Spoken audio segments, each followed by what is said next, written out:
because at first glance you're going to say, how do I say that? What? Yeah, I get that a lot. So you can find me on Twitter, Instagram. I have a Facebook page. I'm on YouTube. You can purchase my music on Apple Music, Spotify, Amazon, basically anywhere you can purchase music. But my website is www.jennifermlott.com, and Mlott is spelled M-L-O-T-T. But it's, you would assume there's an A or a U in there, but there's not. Right. So, the question is, when you see it, how do you pronounce that? Exactly. It's kind of like M-U, like ma, and then lot, L-O-T, or M-A-L-O-T, but it's M-L-O-T-T. I don't know why, but it is. So hey, that's all that's important. Funny. Not the why, just that they get it right and find you. So, listeners, yes, be sure and get in touch with Jennifer. Find me everywhere. Fantastic. Contact her. Check out her website and her music. Drop her a line and tell her what you think of her music. She'd love to hear from you, as would all of our guests, of course. And we want to thank you so much for coming by and sharing your music and a little bit of your story with us. And quick, in about 30 seconds, if you would, tell us about this next track we're going to play called Can't Get Over You. Oh, okay. So this song is another collab that I did, and I collabed with Dave Lucid on this one. And it's about a song trying to get over a past love and how much you miss them and miss the time you had with them. But I also put out a music video, and I decided to do like a little twist to the song. And it's definitely something kind of fun to check out on YouTube and watch it, because it's kind of like a surprise, but it has a pretty fun ending. So I would definitely check it out. But I loved doing this as well. It's a different feel to set them up, but right, and that's one of the reasons I chose this song to close off our segment with you, because it is a little different. It shows a different side of you. Again, we thank you so much for coming by the show today, and we look forward to hearing from you and maybe having you come back and visit us in the future. Of course. Thank you so much for having me. I really appreciate it. You're welcome. Ladies and gentlemen, Jennifer Mlott, and this is Can't Get Over You.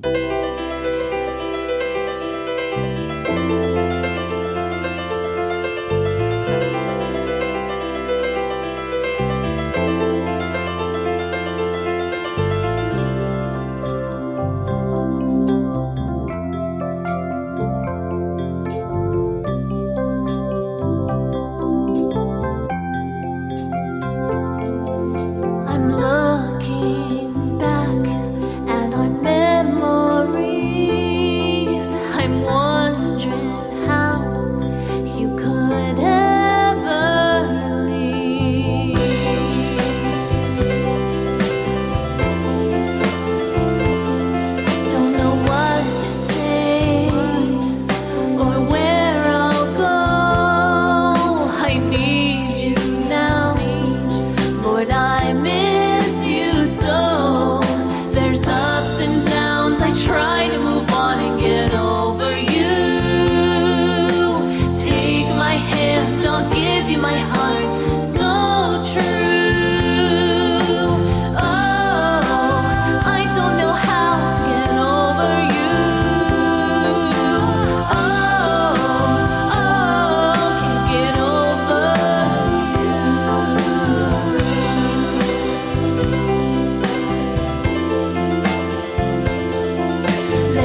and Can't Get Over You right here on the David Bowers Awards. Our next guest is standing by, well, maybe sitting by, waiting for a chance to come in here and talk with us, and we're going to talk with her in just about, 3.5 minutes or so, right after we listen to this song called Circles. Now, this is Mikalyn, who has been on the show several times in the past, and we always look forward to having her back, and she's featuring Sinna on drums.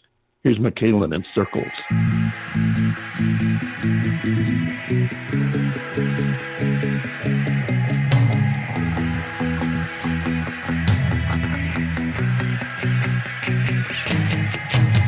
Lights, we were lovers without names, burning up like flames against the wind.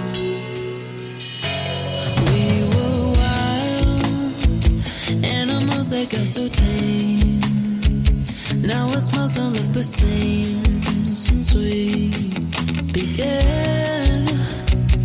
Oh, I had the fire, you let the rain pour. Love and desire said you wanted more. I was the match and you were the spark. Now we've got nothing left in the dark. Ooh, I'm running towards you.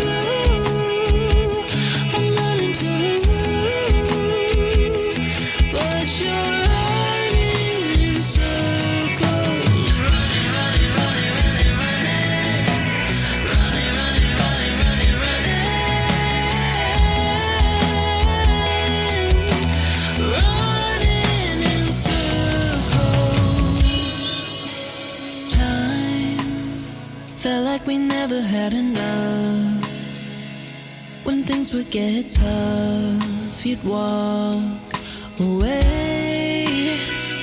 Oh, I had the fire, you let the rain pour. Love and desire said you wanted more. I was the match and you were the spark.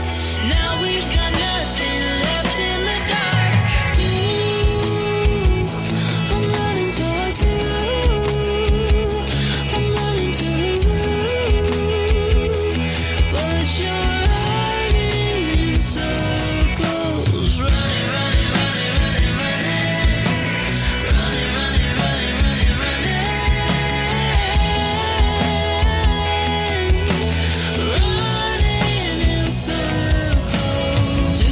See me when we're face to face. Actions are just motions, only leave a trace.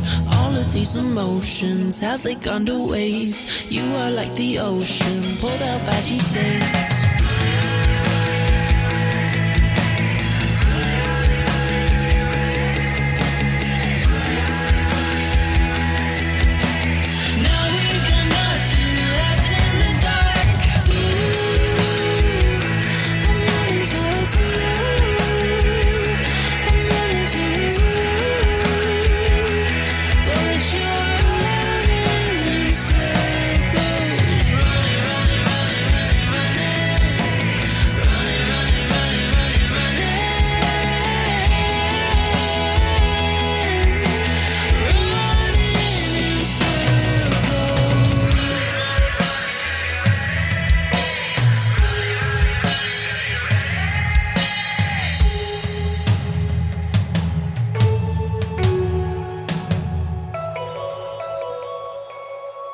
It's called Circles by our next guest, Mikalyn. Come on in here. We've been waiting for you. Hi. I'm so glad to be back. Well, it's always a joy having you on the show, and we look forward to it. And I love that song. I know the feature artist is Sinna, and we're going to talk about her in just a moment. But I also would like to give a quick little hats off to the bass player, whoever's on the bass. You kept him working in that song, and he came. Yeah, that was the producer, Ian. He's great. He is, absolutely. Now, tell us about Sinna. So Sinna is a German drummer. So she has like her YouTube and stuff, and that's how she actually found me. She reached out to me to do a song together. So we did a cover together, and then I ended up sending her one of my originals, and she put it on one of her CDs because we did a collaboration. And since then, we've kept in touch, and when there's like a good song that comes out or a cover that we want to do, I'll record it here where I am in Canada against a black screen, and then she'll record it in Germany against a black screen as well. And then her dad does all her YouTube video editing, so he'll like put it together, and it ends up creating a really cool video because we are so far apart, so many time zones apart, but you can't tell from the video. So it's just really cool having her as a connection. She's another young musician, and she's super talented. She's a really committed and loyal fan base, and some of them have come over to me because of her collaborating on some of my songs. So I'm so lucky to be able to work with her. Well, you've done a great job, and with your collaborations, and Thank you. I believe I mispronounced her name. Her name is pronounced Sina?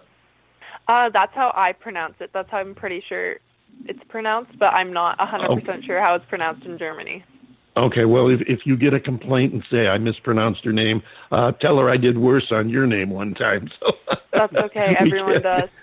We can't get them right all the time. But, yeah, I've watched the video, and she's even more impressive when you actually see what she does, because she plays the set so well that her drumming blends in, and it just accents the music. You don't really notice it. It doesn't cover up the music. How hard she's, like it's insane. It's so cool for me to see. Yeah, you see the video of her, and you appreciate even more what she does. She's a very talented young lady, and I will definitely be looking for more of her music, too. But yeah, for sure. She's really talented. You have really done a lot of collabs in a short period of time, a relatively short career. How did you get started making the contacts to do this? Oh, God. Well, I started when I was 10, was when I joined the Songwriters Association of Canada. And they used to do this thing called the Songwriting Challenge. So I think it went for 7 weeks. And it was a song a week. You had a different goal, and they really promoted co-writing through that. So that's how I kind of got started in co-writing, like learning how to collaborate. And then through that, I started reaching out to people, and then connections just kind of keep building. So if you work with one person and then someone else hears, they might reach out to you, and then like the network just kind of expands slowly. And I guess that's really how I got started, just by reaching out to people, and then through word of mouth, expanding by that. That always helps. Good word of mouth always helps. And I for some reason, I feel like we just had a short mini version of Rockstar 101, our recurring feature that we do here with tips and advice from people in the business on how to make it in the business. And I couldn't help but think maybe we should talk to you about coming back and visiting us one time for a Rockstar 101, and you could talk on collaborating, because the best people to listen to are the people who have successfully done it. And it appears you are doing it very well, and the folks back in Canada that got you started should be proud and pleased. They did a great job.